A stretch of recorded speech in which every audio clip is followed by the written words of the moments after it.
I'll tell you two things. So why is there, number one, why is there a tradition in Jerusalem to go to the temple, to go to the wall on Shavuos? That's question number one. Question number two is, why is there this custom to stay up the whole night and study?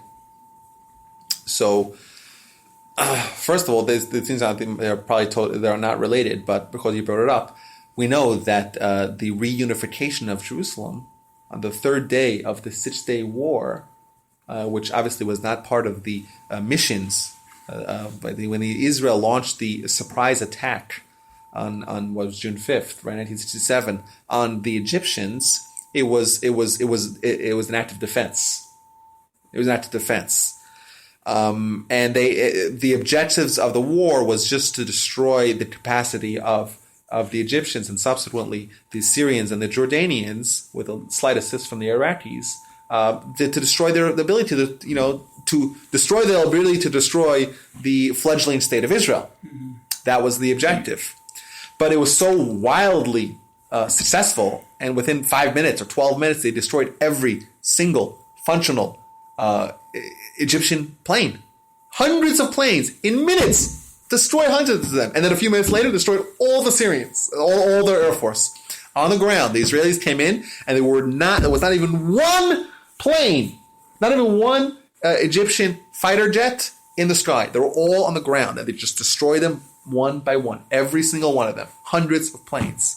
Right, and the same thing to the amazing victory. Right, everyone was forecasting the destruction of Israel, a 19-year experiment that no one would even remember. That's what everyone was forecasting. All the foreigners were fleeing, and the Americans and the French were not supportive of Israel. Then Israel was all alone. Tremendous victory, right? Day number one, day number two, day number three. They said, "Hey, what the heck?" And the Jordanians jumped into the war the second day because they had been misled to believe that Tel Aviv was on fire, and they were misled by the Egyptian propaganda. The Egyptians were doing propaganda. Of course, we're winning, and right. The Israelis said, "We're going to keep quiet.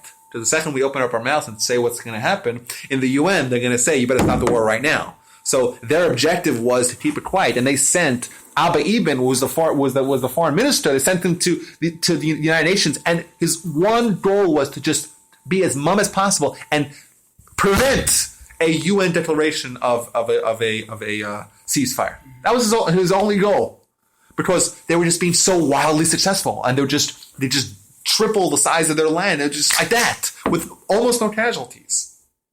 And then on the third day, they said, "What the heck? Why don't we get the old city of Jerusalem?" And they just waltzed in. They waltzed in from different entrances of the city, destroyed the barricades. Right? There was the Jordanians who were the ones who were occupying the old city from 1948 to 1967. They had put like buses to try to stop the Israelis came in with tanks and just destroyed and they just captured everything. It was a total shock. It means in a 3-day period, it went from this Israel is over, let's pack our bags and go back to, I don't know, Poland, United States, where we're going. Israel's done. To suddenly we have Jerusalem. We have the temple. Now we have the Kotel, we have the Western Wall. We have the entire West Bank. Right before that, Israel at its narrowest point was 9 miles long. That's the Hardy Toll Road. That's the width of it's even less than the Hardy Toll Road. That was the width of the country. Totally undefensible, right? Or indefensible, right? Indefendable. Totally at the mercy of their hostile Arab neighbors. And like that, they were able to capture Jerusalem. And when was that? When was that? That was the time of Shavuos. And the first day they opened up to what they did was the first I'm sure everyone here has been to Israel to the Western Wall. Is that true? So there's the massive plaza, but it wasn't actually a massive plaza. All it was is a wall, 3 feet, and then tons of Arab homes. They had built it. So they took bulldozers and just destroyed all the homes and made a massive plaza. That's what they did. So they captured it on the third day of the war. A few more days of war left, right? Try to grab as much of as many objectives or renewed objectives of the Israeli state, And then what do? You bring in the bulldozers and clear away all those houses, and they opened up for the public. What the first day they opened up was Shavuos.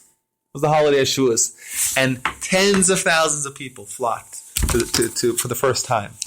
And since then, it became a tradition, a custom that on the first day of Shavuos, everyone goes to the western wall. So that's why everyone just went to the west. So that's number one.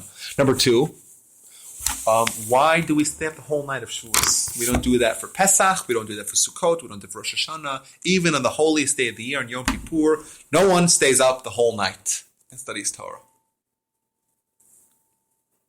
So why Shavuos? So the answer lies in the Midrash. The Midrash says that the Jews got the Torah, the Sinai experience, the most significant event in human history, or in the history of the world, of the universe, was the Sinai revelation. And the Sinai revelation was early in the morning. And the Jews were schluffed. Jews were sleeping. And God had to wake the Jews up.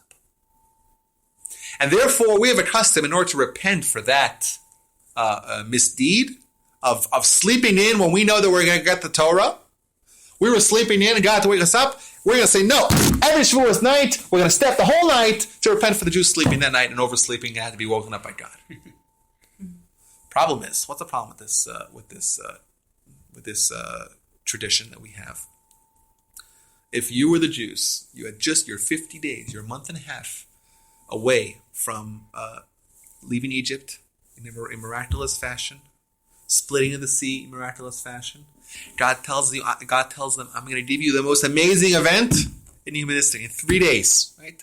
3 days before, Shlosha Simei Kabbalah, 3 days before the Sinai experience, the Almighty tells the Jews, right? Separate from your family, so you shouldn't have the ritual impurity, and clean your clothing. In 3 days, the momentous event of giving the Torah at Sinai, national prophecy, revelation, an event unmatched, not beforehand, not afterwards in human history, where there was prophecy by hundreds of thousands of people all at once. An amazing event's going to happen, and the Jews really went to sleep. And they overslept. What do you think? Is that crazy? Right? If the first day of school, or not the first day of school, but tomorrow you're going to, I don't know, hiking around the Delaware River with your classmates. You're going to tomorrow night to a Texans game, right? And the kids always wake up like at 4 a.m. can't fall back asleep because they have such anticipation for the event. There's such anticipation for the event. How is it possible that the Jews, at the zenith, at the apex of spiritual ecstasy and achievement, would fall asleep, and not only that, would sleep in? Have to be woken up. Mm-hmm. So a friend of mine, I'll say his name, David Clayman, who lives in Columbus, Ohio, really good friend of mine, he once told me, for our Torah, to try to understand this, and this is something you can share with your friends. Everyone knows that people stay up overnight. Now you know why they stay up overnight, and now there's an obvious question. If the Jews overslept, really? Would you oversleep? You wouldn't oversleep if I'm told, if the Texans game started at 7 o'clock, you'd be up at 4. And if you were told that, come to my office at 5 a.m, I'll give you $1 million. Everyone will be there on time. And it's something which is even greater than that. Right? Prophecy, right? Priceless. You're going to sleep in? Really? So my friend David Clayman told me that the Talmud says, if someone makes a net, if someone makes a vow to not sleep for 3 days, he could sleep right away. Now, laws of vows are complex, but one of the things that in halachic vows, I don't want to get into it, it's a whole tract in Talmud, but halachic vows means when I say I accept a vow to not eat oranges for 30 days, I am bound by this vow. I cannot eat oranges for 30 days. If I eat oranges, I am guilty of a tremendous sin, and I'm punished, and it's a terrible thing. When you say something with a certain parameters and certain conditions, right? Obviously, very complex laws, but if you say something like that, I take a vow to not do X or to yes do X, I am bound by that. If you ever heard people say bli neder, if you've ever heard that, it means you're saying without a neder, without a vow. When I say, oh yeah, I'll be by your house, bli neder. You'll hear that? What it means is without a vow. People are fearful of vows. So if someone makes a vow, I'm not going to sleep for 3 days, he could sleep right away. Why could he sleep right away? He gets punished as if he went against his vow, but he could sleep right away. So they explain in the Talmud that it's not possible for someone to go 3 days without sleeping. Not possible. So if I make a vow, I'm not going to sleep for 3 days.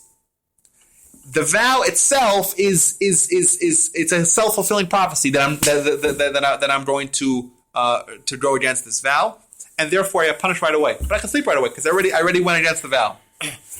The Almighty told the Jews, in 3 days you get the Torah. Prepare yourself. The Jews were so excited. They were so excited they couldn't sleep for 3 days. But we know that there's a limit of how much a person can go without sleep, and that's 3 days. They were so excited they couldn't fall. God told them the day, the night, they just couldn't fall asleep. Tried to go to sleep, but they were just too excited. After 3 days, they just collapsed because it's not possible for someone to not sleep for more than 3 days. And that's why they were sleeping at the time of Matan Torah, of the giving of the Torah, and had to be woken up. Beautiful, beautiful idea. Thank you, David, Aaron, Clayman. Any questions related to any of the discussions? They're welcome right now. Yeah, I know we went over time. Yeah, it was good? Yeah, good.